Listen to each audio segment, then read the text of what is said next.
بسم اللہ الرحمن الرحیم الحمد للہ وکفا وسلام علی عباده الذین اصطفى اما بعد قال اللہ تبارک وتعالی وما تفعلوا من خیر فإن اللہ به علیم صدق اللہ العظیم۔ آدمی جو کوئی بھی نیکی کرتا ہے تو اللہ تعالیٰ اس کو جانتا ہے۔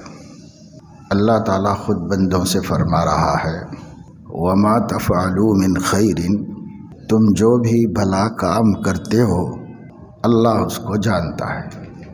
یہ اس لیے فرمایا کہ بندوں کو یہ اطمینان رہے کہ وہ جو بھی نیکی کرے اطمینان سے کرے کہ اس نیکی کو ضائع ہونا نہیں ہے، یہ نیکی کارآمد ہے، کام آئے گی، اس دنیا میں بھی کام آئے گی، برزخ میں بھی کام آئے گی، حشر میں بھی کام آئے گی، پلسرات پہ گزرنے کے لیے بھی کام آئے گی، جنت میں جانے تک نیکیاں بندے کا ساتھ دیتی ہیں۔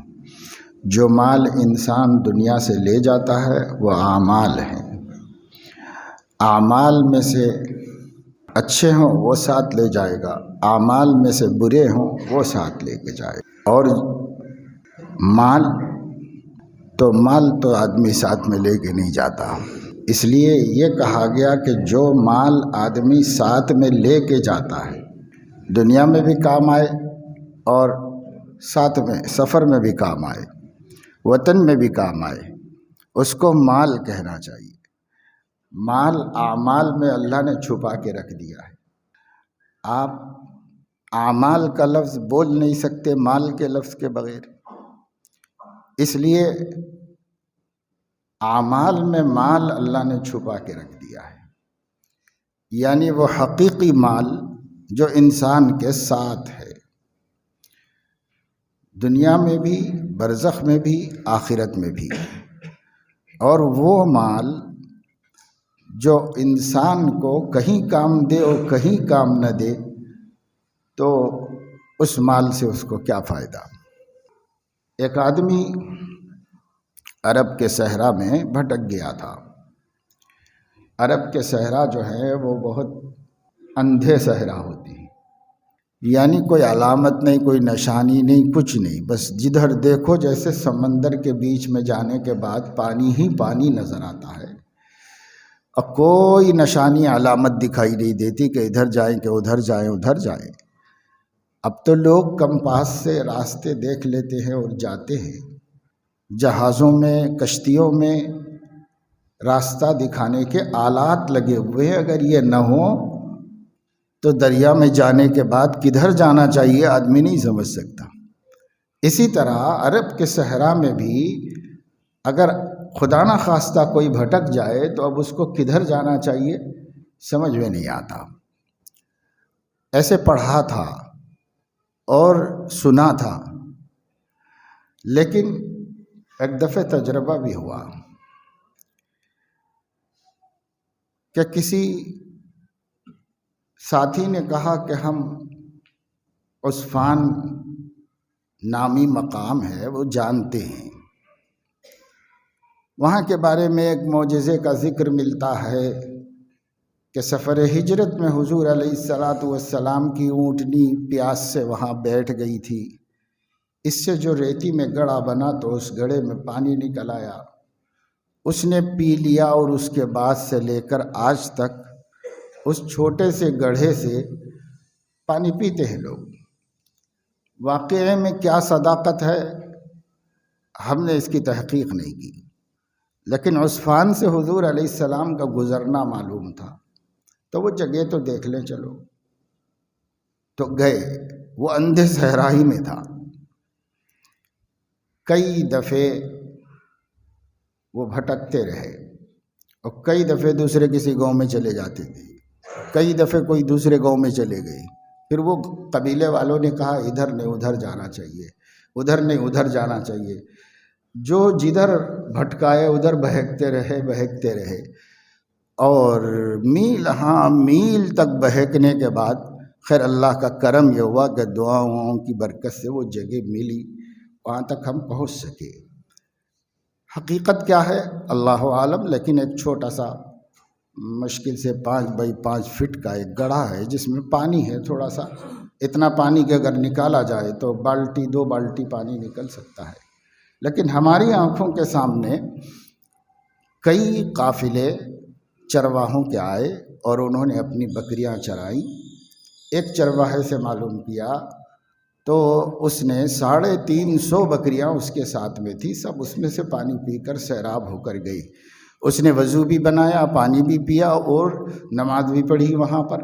اونٹوں والے آئے، اونٹ کے تو 2 تھیلیاں ہیں پانی بھرنے کے لیے، ایک تو معمول کے لیے پیتا ہے وہ، اور ایک ریزرو کے لیے تھیلی اللہ نے رکھی ہے، وہ ریزرو کرتا ہے، کیونکہ صحرا میں اگر اس کو پانی نہ ملے تو قدرتی انتظام یہ ہے کہ وہ 2 تھیلیاں ہیں، ایک پینے کے واسطے جیسے سب کو ہوتی ہے، اور ایک اونٹ میں زائد تھیلی ہوتی ہے جو ریزرو پانی ہوتا ہے، جب اس کو باہر نہیں ملتا تو اس میں سے پیتا ہے۔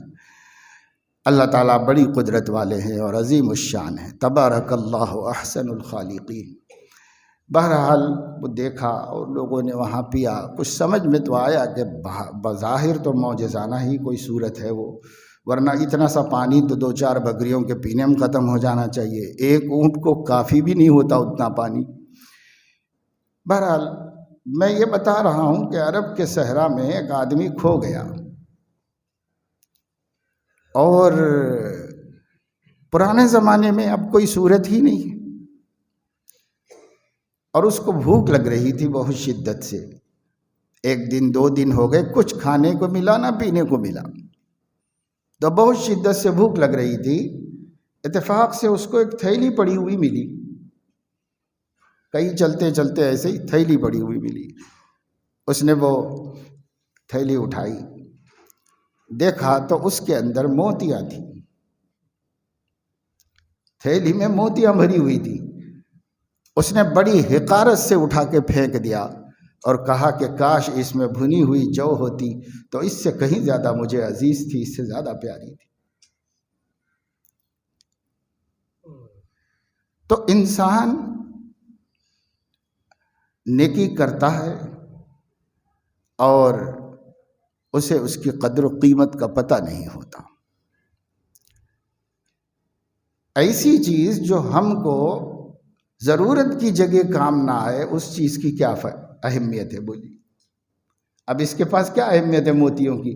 ایک ایک موتی لاکھوں کا ہوتا ہے، نہایت قیمتی موتی ملے، پتہ نہیں کس کے گر گئے تھے، مگر اس نے اسے اٹھا کے پھینک دیا، دیکھنا بھی نہیں چاہا۔ اس کے نظر میں اس وقت اس سے زیادہ قیمتی بھنا ہوا جو تھا، جس کو وہ چبا کے کھا لیتا اور پیٹ بھر جاتا۔ موتیاں لے کے کیا کرے گا بھوک لگنے والا؟ تو مال وہ ہے جو ضرورت کے وقت کام آئے، اور جو ضرورت کے وقت کام ہی نہ آئے وہ مال کیا ہے؟ تو مومن کا سب سے بہترین مال، سرمایہ، اس کا کیپٹل، اس کا خزانہ، وہ ہے اعمال صالحہ۔ اچھے کام کرو، یہ مال ہے، یہ سرمایہ ہے، یہ کام آئے گا، دنیا میں بھی کام آئے گا اگر اللہ قبول فرما لیں گے، دنیا میں بھی کام آئے گا، برزخ میں بھی کام آئے گا، آخرت میں بھی۔ صحیح احادیث سے پتہ چلتا ہے کہ آدمی کو جب قبر میں لٹا دیا جاتا ہے، اب پھر کوئی بھی وہاں سے نہیں ساتھ میں ہوتا،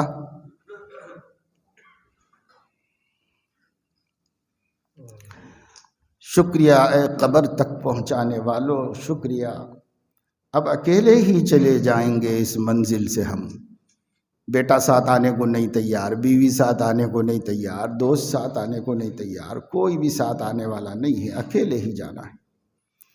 اس تنہائی کی منزل میں ایک نیک بندہ دیکھے گا کہ لوگ دفن کر کے، مٹی برابر کر کے، دعا کر کے چلے گئے، سب تھکے ہوئے تھے، سب کو جانا تھا، آنے والے مہمانوں کا شکریہ ادا کرنا تھا، کھانا کھلانا تھا، گھر والوں کو جا کے دیکھنا تھا، اور زندوں کی حفاظت کرنا تھا، کون ٹھہرے گا یہاں پر؟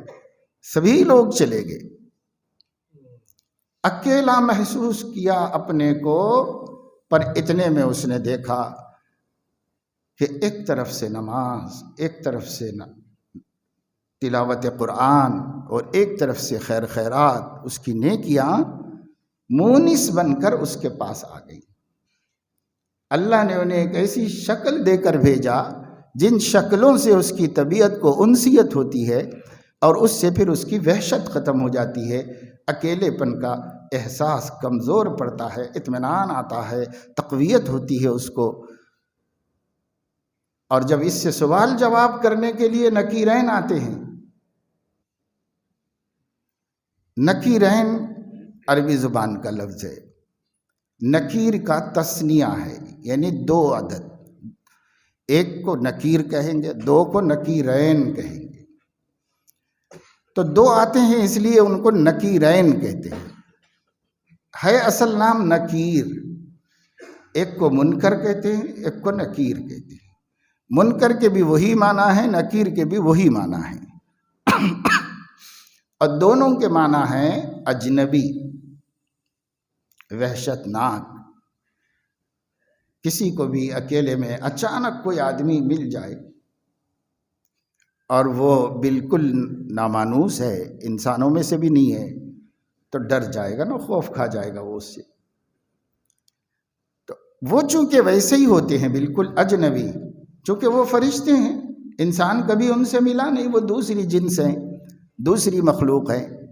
اب وہ آ گئے اللہ کے حکم سے۔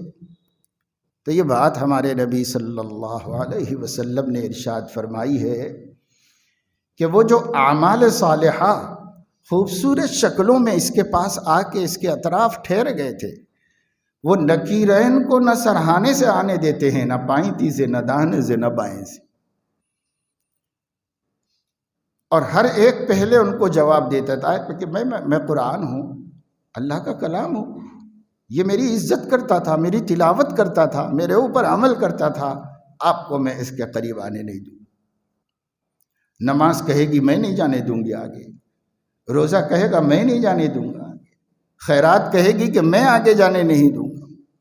چنانچہ فرشتے بغیر سوال جواب کے ریٹرن ہو جاتے ہیں، اس یقین کے بعد کہ اس سے کیا پوچھنا ہے، اس کی تو شہادت دینے کو اس کے اعمال ہی خدا کے کھڑے ہوئے گے سب۔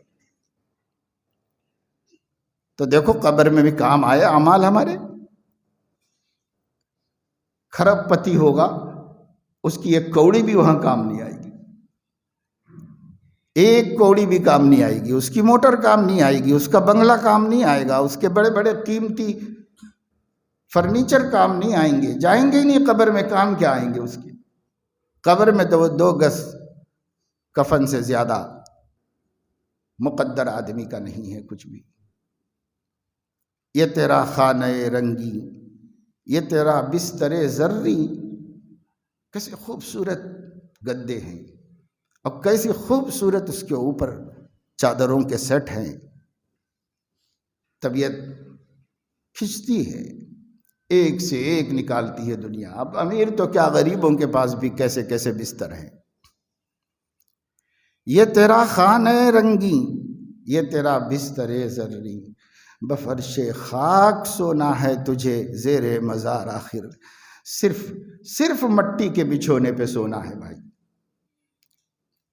ہم منع نہیں کرتے، اللہ منع نہیں کرتا، اللہ نے دیا ہے زندگی میں کر لو استعمال، لیکن یہ دھیان کے ساتھ لیٹو اس بستر پر، اور اس دھیان کے ساتھ اس تکیے پہ سر رکھو کہ ایک وقت ہے جب ہمارے لیے کچھ بھی اس میں سے نہیں، یہ ہمارا نصیبہ ہی نہیں ہے، ہمارے پیچھے رہ جانے والوں کی نصیبہ ہے، ہمیں سب چھوڑ کے جانا ہے۔ اتنا کافی ہے، یہ نہیں ہے کہ آدمی اللہ کی نعمتیں استعمال ہی نہ کرے، ایسا کچھ نہیں ہے، کرو مگر جی نہ لگاؤ، جی اس کے ساتھ ہمارا نہیں لگنا چاہیے۔ بس جب جس نعمت کو دیکھو تو سوچو چھوٹنے والی ہے، چھوٹنے والی ہے، ساتھ آنے والی نہیں۔ لیکن اگر اعمال صالحہ پر نظر پڑے تو خوش ہو جاؤ کہ یہ ساتھ رہنے والی دولت ہے، اور اس میں اضافہ کرو اور اس کو بڑھاؤ، تاکہ یہ ہماری دنیا میں بھی کام آئے، ہماری برزخ میں بھی کام آئے، آخرت میں بھی کام آئے۔ تو دیکھو مثال سے آپ کو میں نے بتایا کہ اس عرب کے صحرا میں بھٹکے ہوئے بدو کو موتیوں کی تھیلی کی ویلو نہیں تھی، وہ اپنے کام کی چیز ڈھونڈ رہا تھا، اپنے کام کی چیز ڈھونڈ رہا تھا۔ ایک شخص عرب کے صحرا میں بھٹک گیا، اس کو بہت دور پانی کا تالاب نظر آیا، اس کو عربی میں کہتے ہیں سراب۔ سراب کے معنی ہے چمکتا ہوا صحرا، مگر وہ تالاب دکھتا ہے، اور چونکہ اس کے اندر لہریں بھی ہوتی ہیں ریت میں، تو ایسا لگتا ہے پانی موجیں مار رہا ہے اس کے اندر، دور سے ایسا لگتا ہے، اس کو عربی میں کہتے ہیں سراب۔ قرآن نے کہا ہے کفار کی مثال دیتے ہوئے کسراب بقیعۃ یحسبہ الظمآن ماء حتی اذا جاءہ لم یجدہ شیئا ووجد اللہ عندہ فوفاہ حسابہ واللہ سریع الحساب۔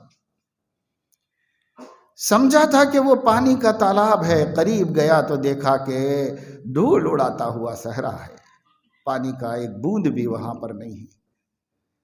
ہاں، وہ وہاں اللہ کو پالے گا اور اللہ اس سے حساب لینا شروع کر دیں گے، یعنی آخرت۔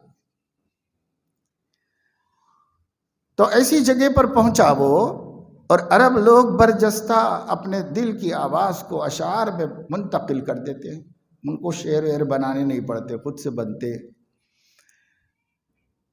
تو وہ بہت دردناک اور غمناک اشعار کہنے لگا، اور اس نے کہا کہ کاش میں کسی تالاب کے پاس ہوتا اور گھٹنوں تک اس میں پانی ہوتا، اور میں اس کے اندر بیٹھ کر اپنے پیروں کو بھگویا ہوا ہوتا اور ہاتھوں سے اٹھا کے سر پہ پانی ڈال رہا ہوتا، اے کاش اے کاش اے کاش۔ تو مال کی کیا حیثیت ہے جو کام نہ دے؟ آپ کسی ملک میں چلے جائیں اور آپ نے انڈین کرنسی کو چینج نہیں کیا تھا، ویسی تھی آپ کے جیب میں۔ اب تو خیر بڑی بڑی ہوٹلوں میں، بڑے بڑی جگہوں پر فوراً سے ہو جاتا ہے کام، لیکن فرض کرو ایسی کوئی جگہ نہیں ملی کہ آپ کی کرنسی چینج کر سکیں، تو آپ ایک پیالی چائے نہیں پی سکتے، آپ ایک روٹی نہیں کھا سکتے، آپ کوئی ٹھکانہ نہیں تلاش کر سکتے، جیب بھرا ہوا ہے پیسوں سے، آپ کے پاس آپ کے کارڈ میں پیسے بھرے ہوئے ہیں، کتنی مشکلات پیش آتی ہیں۔ وہ مال جو ضرورت پہ کام نہ آئے، اس مال کی کوئی قدر و قیمت نہیں۔ اس لیے دنیا کوشش کر رہی ہے کہ مال ایسا ہو کہ ہم دنیا میں جہاں جائیں تو وہاں کام آ جائے، اس کی کوشش کر رہے ہیں۔ دنیا اس کوشش میں کامیاب بھی ہو رہی ہے، لیکن میرے دوستو ہمیں یہ بھی تو دیکھنا ہے کہ ہمیں اسی ملک میں تھوڑی پھرنا ہے، اسی دنیا میں تھوڑی پھرنا ہے۔ ہم کو ہمارا صرف ڈالر کا مسئلہ، ریال کا مسئلہ اور یورو کا مسئلہ تھوڑی ہے، لیرا کا مسئلہ تھوڑی ہے، ہمارے مسئلے یہی تھوڑی ہیں۔ ہمارا مسئلہ تو نیکی کا ہے، ایک کرنسی آخرت میں چلتی ہے، اس کرنسی کا مسئلہ بھی ہے۔ اسی کنٹری میں نہیں تو زندگی بھر تو رہنے، کتنی زندگی ہے، کل ملا کے 60-70 سال۔ اس کے بعد جہاں جائیں گے وہاں کی کرنسی ہمارے پاس ہے کہ نہیں ہے، اور وہ کرنسی وہاں تو ملتی نہیں، یہاں سے بھیجی جاتی ہے۔ وَلْتَنْظُرْ نَفْسٌ مَا قَدَّمَتْ لِغَدٍ، ہر شخص نظر رکھے کہ کل قیامت میں کام آنے کے لیے کیا جمع کر رہا ہے۔ سب فکریں اسی دنیا کی ہیں، اسی دنیا کو سنوارنے بنانے اس کی فکریں ہیں۔ یہی تجھ کو دھن ہے رہوں سب سے بالا، ہو زینت نرالی ہو فیشن نرالا، جیا کرتا ہے کیا یوں ہی مرنے والا، تجھے حسن ظاہر نے دھوکے میں ڈالا، جگہ جی لگانے کی دنیا نہیں ہے، یہ عبرت کی جا ہے تماشا نہیں۔ کیوں تماشا کر رہے ہیں؟ یہاں عبرت حاصل کرنا، آخرت کی تیاری کرنے کے بجائے تماشوں میں مصروف ہے۔ تماشا جس کی ٹرین آنے والی ہے وہ نہیں دیکھتا ہوا ٹھہرتا ہے، وہ تماشا چھوڑ کے سیدھا ٹرین کی طرف دیکھتا ہے کہ بھائی گاڑی آ گئی اور نکل گئی تو پریشانی ہو جائے گی۔ ہماری بھی ٹرین تیار ہے بالکل، اور ہمیں لے کے آخرت میں پہنچانے والی ہے۔ وہ موت ہے، اس کی گود میں بیٹھنا ہے، جس کی ٹرین آنے والی ہے اور کب آنے والی ہے پتہ نہیں، وہ تماشے دیکھتے بیٹھے گا اس دنیا کے کہ اللہ نے یہ ایسا بنایا ہے، یہ ایسا بنایا ہے، اور دنیا کے حسن میں اپنا دل پھنساتا رہے۔ عقل مند سمجھدار مسافر ایسا نہیں کرتا، ہم مسافر ہیں۔ عربی کے شاعر نے کہا ہے کہ لیس الغریب غریب الشام والیمن ان الغریب غریب اللحد والکفن۔ شام و یمن کا مسافر حقیقی مسافر نہیں ہے، گور و کفن کا مسافر حقیقی مسافر ہے، جس سے سب کو سفر کرنا ہے۔ ان کا یونیفارم، ان کی دی ہوئی سیٹ، ان کا بتایا ہوا طریقہ، انہی کا نظام، وہ سب کو جانا ہے، کسی کو یہاں رہنا نہیں۔ تو اعمال کرو، اعمال کرو، اعمال صالحہ کا ذخیرہ جمع کرو۔ کتنا وقت خراب ہے ہمارا، بیکار کاموں میں ضائع ہو رہا، بلکہ تو بعض لوگوں کا بیکار کاموں میں بھی نہیں ضائع ہو رہا ہے، بیکار ہی ضائع ہو رہا ہے۔ کوئی مصروفیت نہیں، ٹائم نکل رہا جا رہا، ٹائم آپ کے لیے رکا ہوا ہے۔ اگر کوئی آدمی کام آج نہیں کرتا تو ٹائم اس کے لیے رکا ہوا ہے، آج کل بن جائے گا۔ آپ نے کچھ کما لیا تو کما لیا، نہیں کما لیا تو وہ تو دن تو نکل گیا، اس کی تلافی کہاں سے کریں گے؟ اس کی تلافی نہیں ہو سکتی۔ اس لیے سمجھداری یہ نہیں ہے کہ ہم بے فکری کی زندگی گزاریں۔ مومن کی فراست ایمانی اور سمجھداری یہ ہے کہ وہ ایک لمحہ بھی خالی نہیں رہ سکتا۔ وقت فرصت ہے کہاں، کام ابھی باقی ہے، نور توحید کا اتمام ابھی باقی ہے۔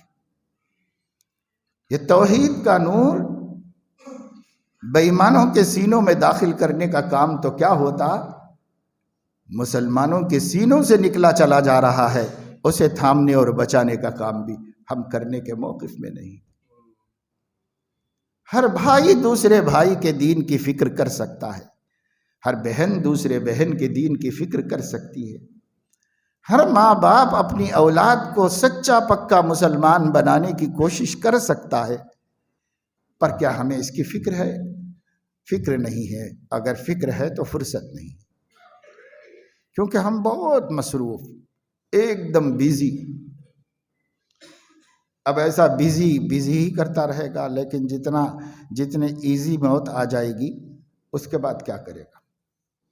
تب بیزی کچھ نہیں چلے گا، بہت آسانی سے نکال لے گا، فرشتہ روح ہماری قبض کر لے گا، پتہ ہی نہیں چلے گا، پہنچ جائیں گے اللہ کے پاس۔ اب تو کام کرنے کا ٹائم نہیں ہے بھائی، کام کرنے کا ٹائم ختم ہو گیا، اب بدلہ پانے کا وقت ہے۔ جب بھی ملے گا بدلہ، برزخ سے بھی شروع ہو جائے گا بدلہ، اب بدلہ پانے کا وقت ہے۔ اس لیے اعمال صالحہ دنیا میں بھی کام آتے ہیں۔ ایک آدمی کہتے ہیں کہ میں بیٹھا ہوا تھا، میرے دل میں خیال آیا کہ بھائی آج موسم بہت اچھا ہے، تفریح کرنا چاہیے۔ تو میں نے اپنے ساتھیوں سے رابطہ کر لیا، وہ بزنس مین آدمی تھے، تاجر تھے، تاجر دوستوں سے رابطہ کر لیا۔ آج بھی دنیا میں ایسا ہوتا ہے، سب مل کے ایک ٹیم بناتے ہیں، چلے جاتے ہیں کہیں تفریح کرنے۔ یہ پرانے زمانے کی بات ہے۔ تو یہ لوگ سب تیار ہوئے، کہاں بھائی کیا تفریح کی جائے؟ تو سوچا کہ کشتی کا سفر کریں گے، کسی جنگل میں اتر کے وہاں پر کچھ اپنا پکا وکا کے کھائیں گے پیئیں گے، آ جائیں گے۔ موسم اچھا ہے، چلو ٹھیک ہے۔ تو جتنے بھی تھے وہ ساتھی سب دوست مل کے نکلے، کشتی کرائے پر کی، اور تھوڑی دیر تک تو دریا ہی میں گھومتے پھرتے موج مستی کرتے رہے۔ پھر اس کے بعد ایک ساحل پہ اترے، وہاں اپنا سامان وامان اتارا، اور جانور ذبح کر کے، بکری وغیرہ جو بھی لے کے گئے ہوں گے، وہ اس کو پکانا، بھوننا، کھانا، یہ ان کا مقصد تھا۔ اس کے لیے لکڑیاں چاہیے تھی پکانے کے واسطے۔ یہ لوگ لکڑیاں دیکھنے کے واسطے کہ جنگل میں سے کچھ ڈھونڈ ڈھانڈ کے سوکھی لکڑیاں لائے، بھائی لا کے جمع کریں، صحراؤں میں تو مشکل سے ملتی ہے ایندھن، دیکھنے کے لیے لوگ نکل گئے۔ تو ایک دو ساتھی لکڑی دیکھنے گئے، وہ ایندھن ڈھونڈتے ڈھونڈتے ڈھونڈتے ذرا کافی دور تک جانا پڑا ان کو. بہت دور چلے گئے تو وہاں پر ایک تماشا دیکھا اور حیران ہو گئے، گھبرا گئے. وہ یہ کہ ایک آدمی درخت سے بندھا ہوا ہے، رسی سے اچھی طرح کس کے بنا ہوا ہے، اور دو گھوڑے کھڑے ہوئے ہیں جن کے اوپر مال ہے، سامان ہے، مشکیزہ ہے، پانی ہے، سب ہے. اور ایک آدمی مقتول، گلا کٹا ہوا وہاں سامنے پڑا ہوا ہے. تو یہ لوگ حیران ہو کے پیچھے ہٹنے لگے، بدکنے لگے. تو وہ جو بندھا ہوا آدمی تھا اس نے کہا کہ اللہ کے بندو، آپ لوگ میرے ہی لیے آئے ہو، گھبراؤ مت، پریشان مت ہو جاؤ، میرے پاس آؤ اور مجھے کھول دو. آپ کو اللہ نے میرے پاس بھیجا ہے مدد کرنے کے لیے، آ جاؤ، کوئی ڈرنے کی بات نہیں ہے، جو بھی حقیقت ہے میں آپ کو بتا دیتا ہوں. تو یہ لوگ ہمت کر کے قریب میں گئے. کوئی اور تو تھا نہیں وہاں ڈرنے کے لیے. انہوں نے رسی وسی اس کی کھول دی اور اس نے کہا کہ بھائی بات دراصل یہ ہے کہ میں ایک چھوٹا موٹا تاجر ہوں اور مال تجارت لے کر اس علاقے سے اس علاقے سفر کرتا رہتا ہوں. ایک دفعہ لے کے نکلا مال، ساتھی کوئی نہیں تھا، اکیلا جا رہا تھا. تو یہ جو بڑا ہوا شخص ہے، اس شخص نے یہ رستے میں ملا مجھے گھوڑے کے اوپر، اور مجھ سے کہنے لگا کہ بھائی کہاں جا رہے ہو؟ فلاں جگہ. میں بھی ادھر ہی جا رہا ہوں، چلو ساتھی ہو جائیں گے دونوں ایک دوسرے کے. یہ کہا، اور جب ایک جگہ گئے وہاں میرا معمول کا راستہ جو تھا، اس راستے کے پاس اس نے کہا کہ آپ کیسے جاتے ہیں؟ تو میں نے کہا اس راستے سے جاتا ہوں. وہ کہنے لگا یہ بہت لمبا راستہ ہوتا ہے، میں مختصر راستہ بتاتا ہوں، شارٹ کٹ بالکل، ادھر سے جائیں گے. اس نے بھروسہ کر لیا. تو کہتے میں بھروسہ کر کے اس کے ساتھ اس طرف ہوا تو یہ دوڑاتا رہا، گھوڑا دوڑاتا رہا، میں اس کے پیچھے دوڑاتا رہا. ہوتے ہوتے ہوتے ہوتے یہاں پر آ گئے جہاں کوئی جگہ نہیں، کوئی بستی نہیں، کوئی راستہ نہیں، کچھ نہیں. یہاں لے کے آیا، اور یہاں لانے کے بعد اس نے کہا کہ میں تجھے قتل کر دوں گا اور تیرا مال لے لوں گا. اس نے کہا کہ بھائی میرا مال لے لو، جان لے کے کیا کرو گے؟ گھوڑا لے لو، سواری لے لو، مال لے لو، میں زندہ رہا کوشش کر لوں گا، کسی طرح جی لوں گا. تو کہنے لگا مال تو ہمارا ہی ہے، جان بھی لیں گے ہم. اور اس کے بعد اس نے اس کو رسی سے اچھی طریقے سے درخت سے باندھ دیا، اور اپنی نیام میں سے تلوار بڑے غرور کے ساتھ قوت سے کھینچا کہ اب اس کی گردن مارنا ہے اور اس کا سارا مال لے کے چلے جانا ہے. تو اللہ کا کرنا یہ کہ وہ تلوار الٹی نکلی، اسی کے گلے پہ چلی اور وہ ڈھیر ہو کے گر گیا ہوا. مگر یہ بیچارہ تو بندھا ہوا ہے، اس کا کیا ہوگا؟ اللہ پاک نے کسی بندے کے دل میں ڈالا کہ تفریح کرو، جاؤ لکڑی تلاش کرتے کرتے وہاں پہنچو، اور میرا ایک ایمان والا بندہ مصیبت میں مدد کا محتاج ہے، جا کے اس کی مدد کرو. ان لوگوں نے پوچھا وہ کیا خاص عمل ہے جس کی برکت سے اللہ نے پوری کائنات کا سسٹم بدل دیا تمہارے لیے؟ ہمارے ارادے بدل گئے، ہمارے اندر خواہش پیدا ہوئی، ہم بلا وجہ ادھر آئے، سمجھ میں تو کچھ بھی نہیں آیا. اب سمجھ میں آ رہا ہے کہ صرف اور صرف آپ کو رسی کھول کے آزاد کرانا تھا. اس نے کہا مجھے میرے نبی کی خبر پہنچی ہے کہ جو شخص اپنے گھر سے نکلے اور بسم اللہ توکلت علی اللہ کہہ کر سفر میں جائے، کہیں بھی جائے، تو اللہ اس کی حفاظت کے ذمہ دار ہے اور اللہ پاک اس کی مدد فرماتے ہیں. میں نے میرے نبی کی اس خبر پہ بھروسہ کیا. میں جب بھی گھر سے نکلتا ہوں بسم اللہ توکلت علی اللہ لا حول ولا قوت الا باللہ کہہ کر نکل جاتا ہوں، اور اللہ رب العزت میری حفاظت فرماتے رہے ہیں. چھوٹے موٹے قصے تو بہت دیکھے میں نے زندگی میں، اس سنت پر عمل کرنے کے تجربے. اتنا بڑا واقعہ بھی اللہ نے مجھے دکھا دیا کہ جب میں سمجھا تھا کہ اگرچہ کہ وہ میرے مارنے میں کامیاب نہیں ہوا، خود مر گیا، لیکن میں بھی کیا زندہ رہوں گا؟ کچھ دن کے بعد میں بھی ایسے ہی بندہ مر جاؤں گا. لیکن مجھے اللہ سے بھرپور امید تھی کہ اس کے نبی نے غلط نہیں کہا ہے، ان کے نبی نے صحیح کہا ہے، اور یہ پورا ہو کے رہے گا. کہ کوئی آئے گا اور جو مجھے بچائے گا، انسان نہیں تو فرشتہ آئے گا مگر بچائے گا مجھے، یہ یقین تھا۔ ہمیں بھی یہ سب باتیں معلوم ہیں، پر ہمیں اتنا یقین نہیں ہے۔ جب یقین بنتا ہے تو اللہ وہی کر کے دکھاتے ہیں، انا عند ظن عبدی بی۔ تو دیکھو یہاں یہ کام آ گیا اور دنیا میں کام آیا، عمل صالح دنیا میں کام آیا۔ صحیح بخاری میں حدیث ہے کہ حضور اکرم صلی اللہ تعالیٰ علیہ وسلم نے ارشاد فرمایا، 3 دوست کہیں جا رہے تھے تو راستے میں مہ برسا، یعنی بارش ہونا شروع ہو گئی، تو وہ بارش میں بھیگنے کے ڈر سے ایک غار میں چلے گئے۔ غار کہتے ہیں پہاڑوں کے بیچ میں تھوڑی سی جگہ ہوتی ہے، کہیں کمرے کی طرح سے ہو جاتی ہے، بس چٹانوں کے درمیان میں، تو اس میں وہ چلے گئے۔ مگر بارش اتنی تیز تھی کہ اس کے پریشر سے پانی جو پہاڑ پہ سے بہہ کے آ رہا تھا وہ ایک چٹان کو لڑکا کے لایا اور وہ ایسی جگہ آ کے رکی کہ ان تینوں کی وہ قبر ہی بن گئی۔ اتنا بھاری پتھر کہ تینوں مل کے بھی اسے ہٹا نہیں سکتے تھے، ڈھکل نہیں سکتے تھے، اور اس نے ایسا دروازہ بند کر دیا کہ نکلنے کے بقدر اس میں جگہ نہیں تھی کہ کوئی بھی نکل جائے، ایسی جگہ نہیں تھی۔ اب لوگ سوچے کہ بھائی ہم تو وہی زندہ دفن ہو گئے۔ پھر انہوں نے آپس میں کہا، اپنا کوئی خاص عمل ایسا سوچو جو ہم نے صرف اور صرف اللہ کے خوف سے اس کی محبت میں کیا ہو، اس میں ہماری کوئی دوسری غرض نہ ہو۔ ایسا خالص عمل تلاش کرو۔ ان لوگوں نے ایک دوسرے کو کہا، ہاں ٹھیک ہے، سوچو بھائی۔ سوچتے رہے سب۔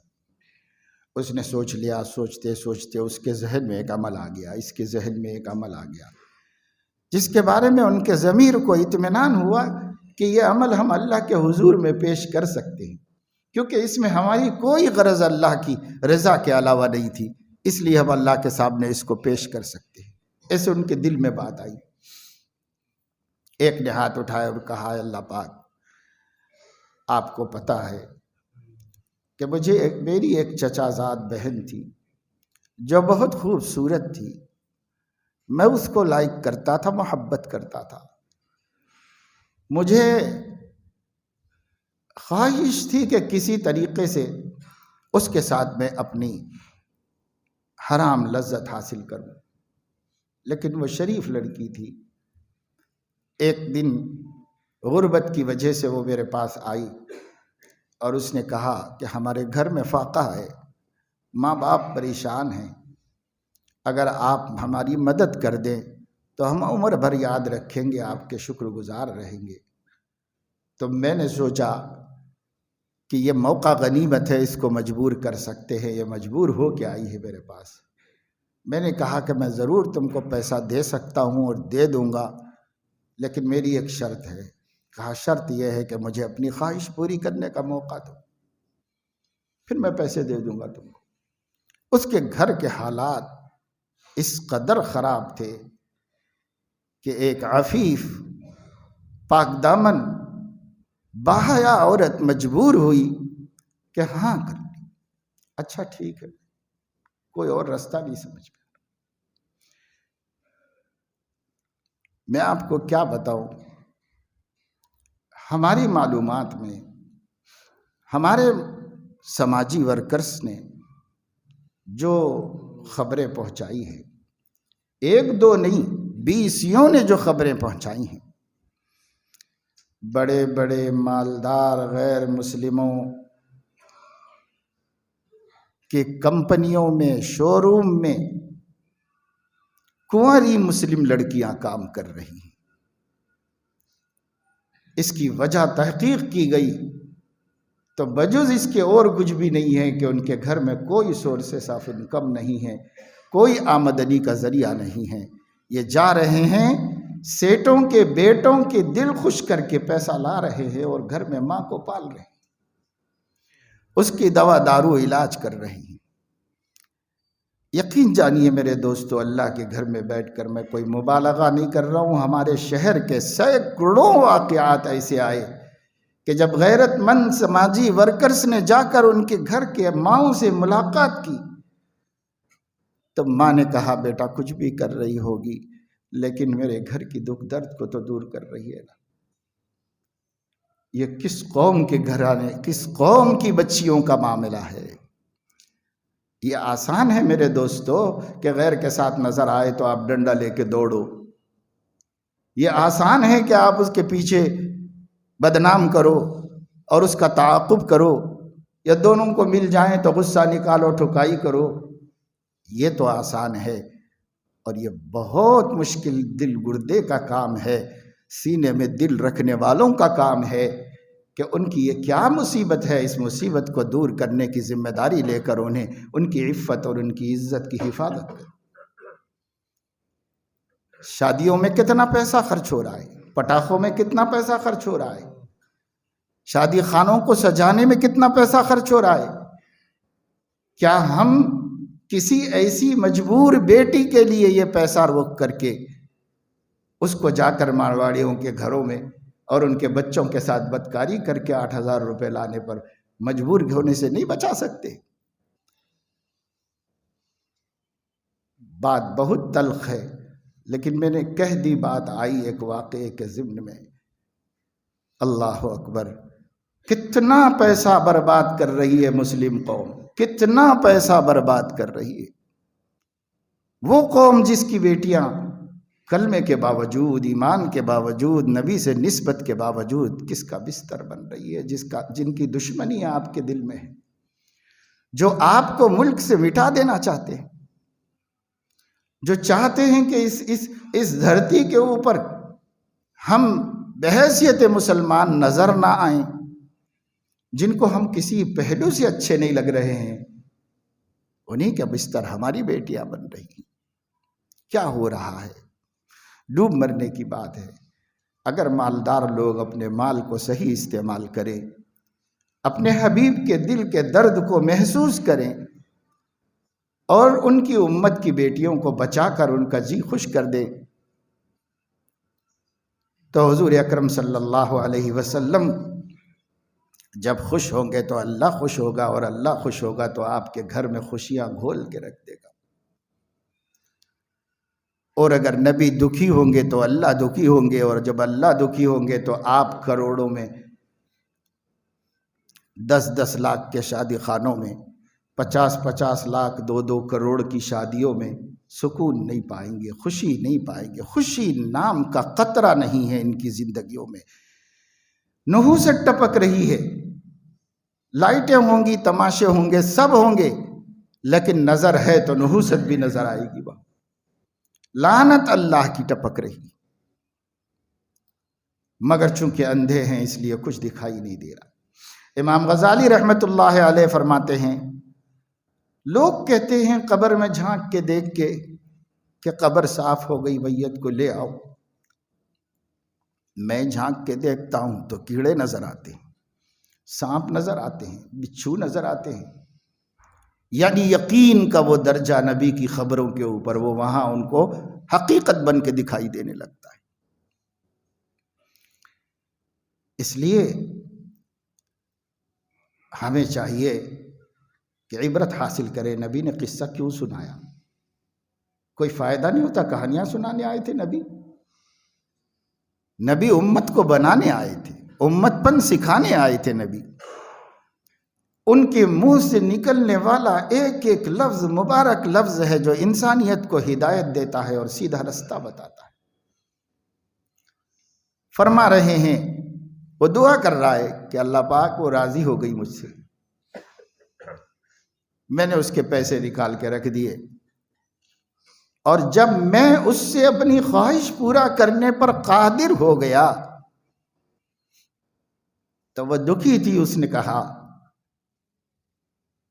اتق اللہ ولا تفض خاطبی، اللہ سے ڈر اور میری مہر مت توڑ، جو اللہ نے کسی کے لیے حلال کرنے کے لیے رکھی ہے، توڑنے کے لیے نہیں رکھی، اللہ نے مت توڑ، اللہ سے ڈر۔ اللہ کا نام سنتے ہی میں اس حالت میں فوراً اپنی چادر لپیٹ لیا اور اس کو چھوڑ کے سائڈ میں چلا گیا، ایک کونے میں کھڑا ہو گیا، وہ پیسے لے کر یہاں سے چلی جا، اور اس کے بعد پھر کبھی میں ایسی حرکت نہیں کروں گا۔ اے اللہ، اگر میرا یہ عمل آپ کے خوف سے ہوا تھا اور صرف آپ کی رضا مقصود تھی تو ہماری مشکل حل کر دیجئے۔ حضور اکرم صلی اللہ علیہ وسلم نے فرمایا، چٹان تھوڑی کھس کی مگر ابھی نکل نہیں سکتے تھے یہ لوگ۔ دوسرے نے ہاتھ اٹھائے اور اس نے کہا کہ اللہ پاک، ایک آدمی سے میں نے کام لیا تھا، اس آدمی نے دن بھر مزدوری کی، اور وہ مزدوری کرنے کے بعد جب میں اس کو مزدوری دینے لگا تو اس نے کہا کہ ابھی آپ کے پاس رہنے دو، میں لے لوں گا۔ پھر وہ چلا گیا تو آیا نہیں۔ میں اس کے مال، اپنا مال میں ملا کر کے کاروبار میں لگا دیا۔ کاروبار ہوا، بکری خریدی، اور وہ بکری بچے دیتی رہی، اور ان سے پھر بچے ہوتے رہے۔ برسوں کے بعد ایک دن آیا، میرے صحن میں 100 بکریاں کھڑی ہوئی تھی، اور وہ آ کر کہنے لگا کہ آپ کے پاس میری مزدوری ہے ایک زمانہ پہلے کی، وہ مزدوری دے دیجیے۔ انہوں نے دیکھا تو پہچان لیا، کیونکہ اللہ پاک، میں نے اس کو دیکھا تو پہچان لیا۔ میں نے اس سے کہا، یہ صحن میں جتنی بکریاں ہیں سب ہکال کے لے جاؤ، سب ہانک کے لے جاؤ۔ تو وہ کہنے لگا کہ اللہ سے ڈرو، مذاق مت کرو، میرے پیسوں میں تو ایک بکری بھی نہیں آ سکتی، اتنے کہاں سے تم لے کے آ گئے؟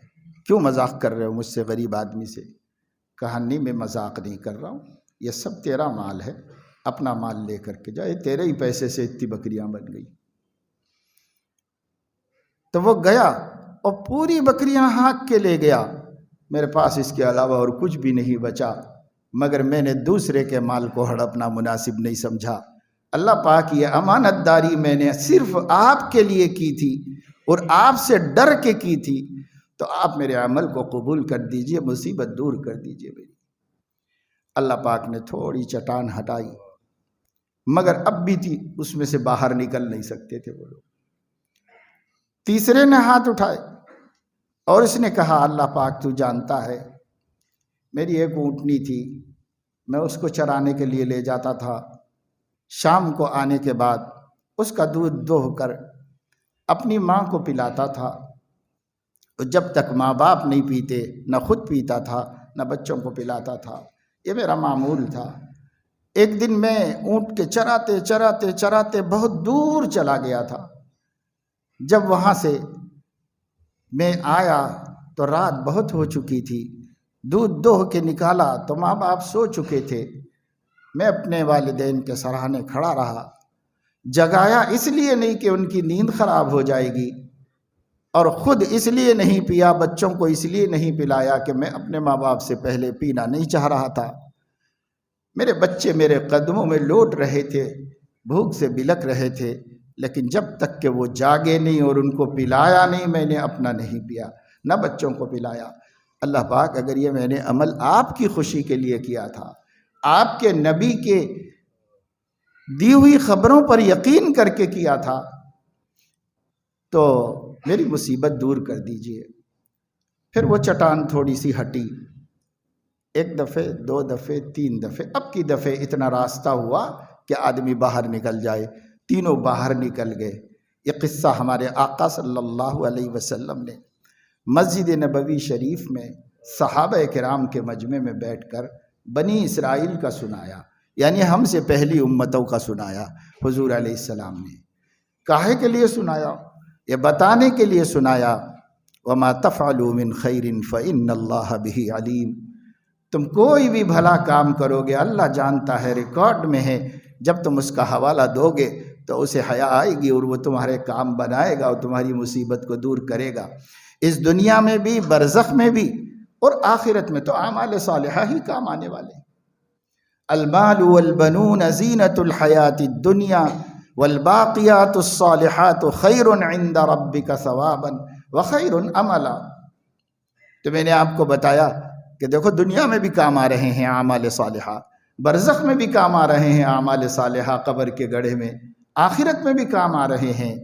جو پونجی آپ کی ہر جہاں میں کام آئے گی وہ ہے نیک اعمال، اور ہمارے پاس انہی کی کمی ہے، ہر چیز موجود ہے، اعمال صالحہ ہی کی کمی ہے۔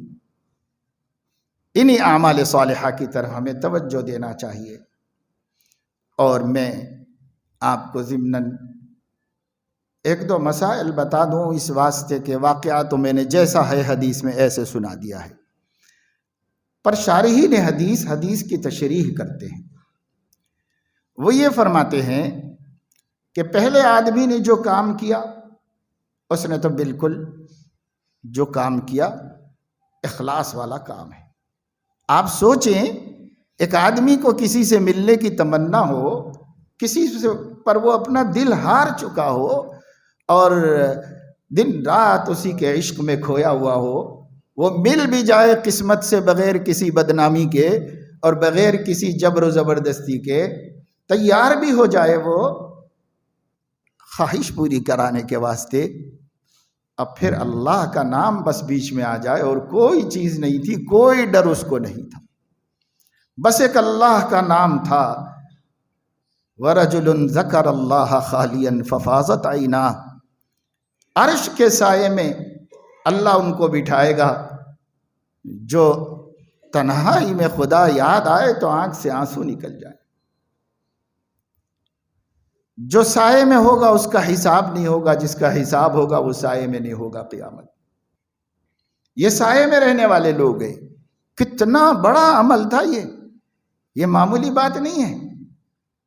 آدمی جب شہوانی جذبات سے بے قابو ہو جاتا ہے تو جب تک اس کی عقل ٹھکانے نہیں لگتی، جب تک کہ اس کی یہ گرمی بجھ نہیں جاتی، عقل ٹھکانے نہیں لگتی۔ لیکن کیا ایمان ہے کہ اللہ، بس عقل ٹھکانے آ گئی اور سارے جذبات ٹھنڈے پڑ گئے، اور خوف خدا نے گناہ سے بچا لیا۔ آج ہمارے لیے اس میں سبق ہے، عبرت ہے، ہمارے جوانوں کے لیے، ہماری بچیوں کے لیے۔ پر ہم نے کہاں اپنے بچوں کو، بچیوں کو اللہ کے نبی صلی اللہ علیہ وسلم کی باتیں بتائیں اور ان کی تعلیمات سنائیں؟ بچپن سے سناتے ہوتے، سکھاتے ہوتے، ان کے اندر بھی یہ جذبہ پیدا ہوتا۔ پتہ نہیں کس نبی کے امتی تھے وہ لوگ، اس نبی کی تعلیمات نے اگر ان کو اتنا خوف خدا پیدا کیا تو ہم تو اس نبی کی امت ہیں جو امام الانبیاء صلی اللہ علیہ وسلم ہیں، ہمیں نہیں ان کی باتوں سے یہ جذبہ پیدا ہوگا؟ ہمارا ایمان بھی ایسا بنے گا، اور آج بھی ہے جن کی تربیت ہوئی ان میں خوف خدا ہے۔ وہ امریکہ میں رہتے ہوں گے، سوئٹزرلینڈ میں رہتے ہوں گے، نہ ان کی نگاہیں خراب ہیں، نہ ان کی شرمگاہیں غیر محفوظ ہیں، پاک باز زندگی گزار رہے ہوں، کیونکہ تربیت ہوئی ان کی۔ اگر تربیت نہیں ہوگی تو وہ ہوگا جو روز سن رہے، وہ ہوگا جو روز میڈیا میں آ رہا ہے، یہی ہوگا۔ اب جو دوسرے صاحب تھے، ان کا جو عمل تھا، اس عمل میں ان کے لیے واجب نہیں تھا کہ وہ پوری بکریاں اس کو دے دے۔ امت محمدیہ صلی اللہ علیہ وسلم اور ان کی شریعت، ہمارے آقا کی شریعت یہ کہتی ہے کہ اگر کوئی مزدوری چھوڑ کے چلا جائے تو وہ جب بھی آئے گا جو مزدوری تھی وہی ادا کرنا واجب ہوگا۔ وہ جو آپ نے محنت کر لی، اس کو بڑھا لیا، کما لیا، یہ اس کو دینا ضروری نہیں۔ تھوڑا بہت بڑھا کے بھی دے سکتا ہے کہ چلو میں نے کما لیا تھا۔ وکیل جب ہوتا، جب وہ کہہ کے جاتا کہ میرے پیسے تجارت میں لگائیے، لیکن اس نے کہا تو نہیں تھا کچھ بھی، صرف امانت اس کے پاس رکھی ہوئی تھی، یہ دے بھی دیا تھا مگر وہ لے نہیں گیا تھا۔ اس لیے شارحین حدیث فرماتے ہیں کہ ذمے تو نہیں تھا، مگر یہ اس کے دل میں اللہ کی عظمت اور امانت اور دیانت کا اتنا اونچا مقام تھا کہ اس وجہ سے اس نے وہ سب دے دیا، اور اللہ کو یہ عمل اتنا بھلا لگا کہ مصیبت میں اللہ نے اس عمل سے اس کا کام بنا دیا۔ تیسرے شخص نے جو دعا کی تھی، اس میں شریعت اسلامی کا مسئلہ یہ ہے کہ ماں باپ کی فکر کرنا کمپلسری ہے، لازمی ہے، ضروری ہے،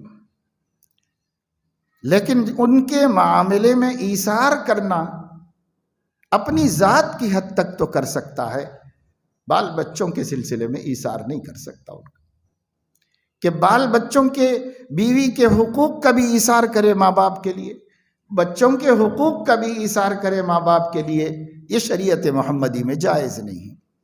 ہاں، اپنے حق کا ایثار کر لے سکتا ہے کہ میں نہیں پیوں گا، میں جب تک نہیں کھاؤں گا جب تک امی نہیں کھائیں گے، اپنے لیے تو ایثار کر سکتا ہے، لیکن اوروں کے حقوق کا ایثار وہ نہیں کر سکتا، نہ بیوی کے حق کا کر سکتا ہے نہ بچوں کے کر سکتا ہے۔ ہاں، کسی کے بیوی بچے اس کے مزاج میں ڈھل گئے ہوں اور اسی کی جیسی تربیت ہو گئی ہو اور وہ بھی ان لوگوں کے لیے ایسا ہی ایثار کرتے ہوں اپنی خوشی سے، تو اپنی خوشی سے تو اجازت ہے، لیکن جبر کر کے ہم ایثار ان کے حقوق کا نہیں کرا سکتے۔ یہ دراصل اسلامی تعلیمات کا اعتدال ہے، بیلنس ہے، اس کو ملحوظ رکھنا چاہیے۔ بہت سے لوگ ادھر جھکے تو ادھر ہی جھک گئے اور بیوی بیچاری پریشان، بچے پریشان، اور ادھر جھکے تو ادھر ہی جھک گئے، بیچارے ماں باپ ترس رہے ہیں اولاد کے واسطے۔ تو یہ اعتدال اسلام میں، یہ ان بیلنسنگ اسلام میں نہیں ہے۔ اسلام میں بیلنس ہے، اعتدال ہے، ترازو کا کانٹا ہے، نہ ادھر نہ ادھر، سیدھے چلو صراط مستقیم پر، جیسے نبی پاک صلی اللہ علیہ وسلم نے سکھا دیا ویسے کرو۔ جذبات کو دین نہ سمجھو، احکام کو دین سمجھو، حکم جو کہہ رہا ہے اس وقت اس حکم کے مطابق عمل کرو۔ اللہ پاک اپنے کرم سے ہم سب کو توفیق نصیب فرمائے۔ ہمارے آقا صلی اللہ علیہ وسلم نے جیسی پیاری پیاری باتیں بتا کر ہماری زندگیوں کو انسانی زندگی بنانا چاہا، ہم ان تعلیمات سے اپنے آپ کو انسان بنائیں، حیوانیت سے، جانور پن سے باہر نکالیں اور سچے انسان بنیں، سچے مسلمان بنیں۔ آمین۔ وآخر دعوانا الحمدللہ۔